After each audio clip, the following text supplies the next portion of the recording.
Hi everybody, Dana Litwin here again, and welcome back to Tuesday Tips for Leaders of Volunteers. This week, continuing the theme from last week about troublesome teammates, personality types, challenging volunteer conflict situations where someone just isn't quite working out in a role, and the kind of 6 archetypes that I've come up with in my webinar, Hold 'em or Fold 'em, How to Inspire, Fire, or Move Challenging Volunteers. Last week we talked about founder syndrome, or very entrenched and long time entitled volunteers, and kind of how to solve for that situation. And this week, kind of related, is someone who is the self-appointed expert, and I'm using finger quotes because maybe they have a little bit of expertise in something, or maybe they don't, but they're kind of spouting off about it anyway. So the expert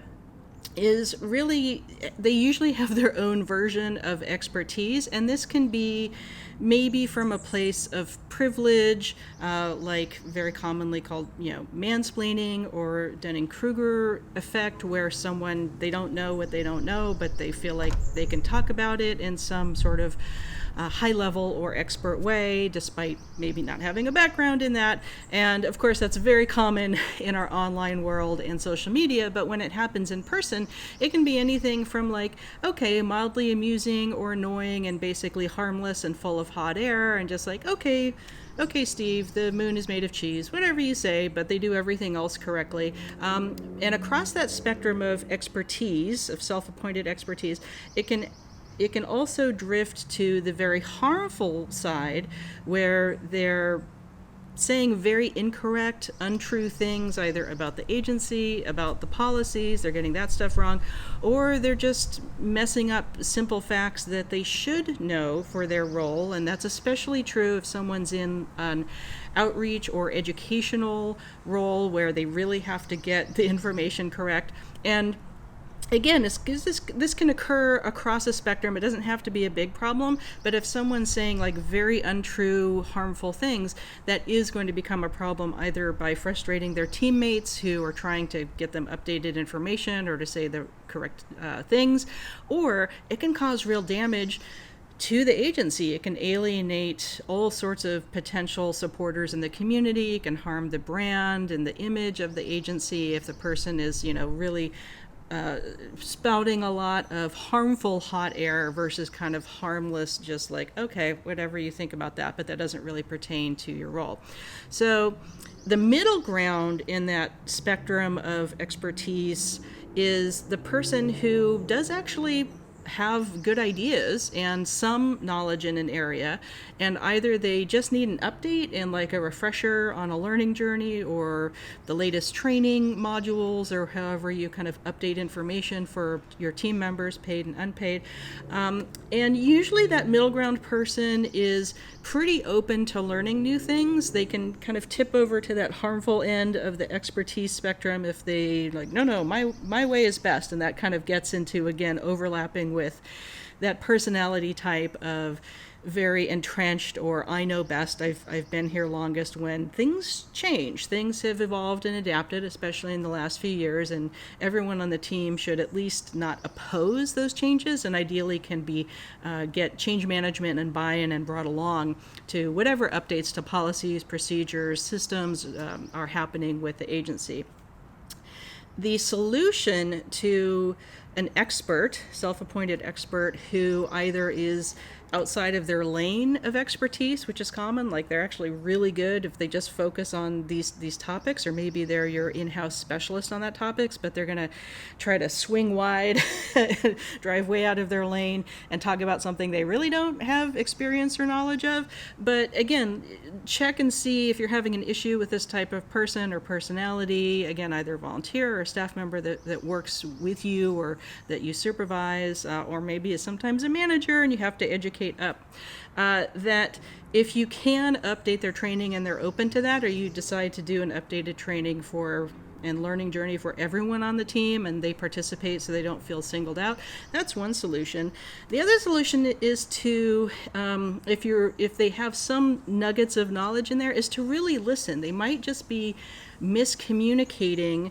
an interest or a passion in a new role or a new subject matter that they do want to learn about, and they're trying to kind of feel confident and maybe speak a little bit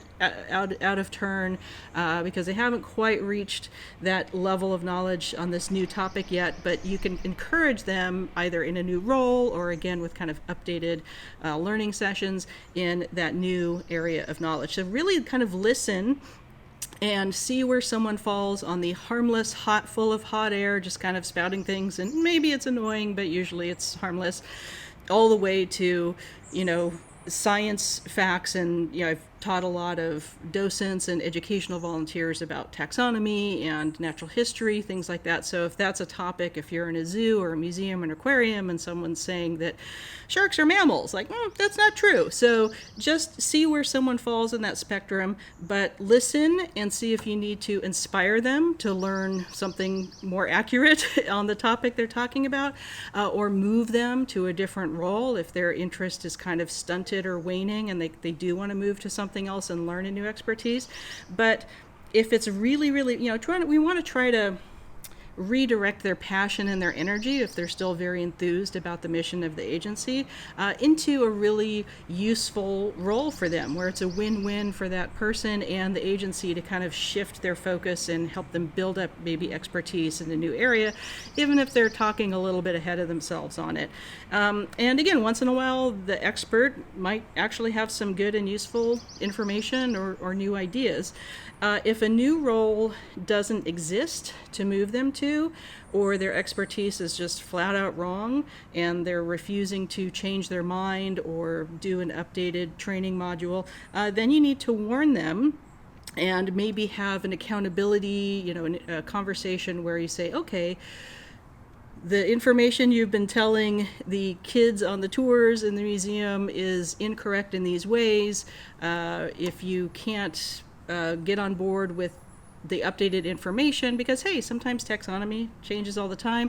but if someone is refusing to change or they're just absolutely certain they're right in despite multiple factual examples of them not being correct, then it could be time to retire them as a volunteer, as a staff member, or go to upper management if that's not within your power to dismiss someone or take that kind of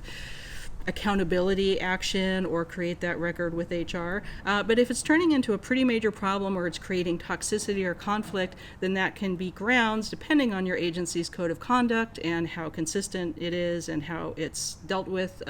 for your policies, that could mean that person gets dismissed from their role if they're refusing to change. And that's okay, because it's actually better to take your energy as a leader of volunteers and apply that to people who are still willing to listen, be engaged with the agency, do want to pivot to however they're the best fit to support the agency, and that can change and evolve depending on their interests and their priorities and their desires, and the agencies. So ultimately,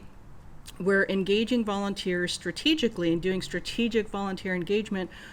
to get to the goals and fulfill the mission of the agency. And within that, we want people to have a meaningful, doesn't always have to be happy,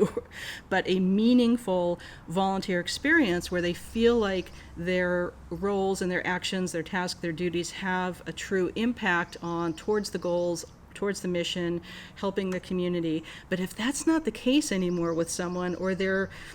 in a role that isn't really appropriate anymore, the agency's reorg, that has to be just a very honest and transparent and conversation with that person of what's their best fit. And it could be time for them to move on to a different agency, do something different in the community, if it's no longer working out and they're kind of refusing to change or go along with updates with the agency. And change management isn't easy. That's part of this series, but hopefully kind of thinking about personality types or archetypes of troublesome teammates in this way helps you to tackle these things that can feel very overwhelming. So I hope you enjoyed these Tuesday tips. I love doing these videos for all of you. Please subscribe if you're not in the Cool Kids Club yet, and hit like on this video and hit the little icon to know exactly when I upload my weekly Tuesday tips and my priceless advice interviews with other leaders of volunteers. I hope you have a great rest of the week. See you next time.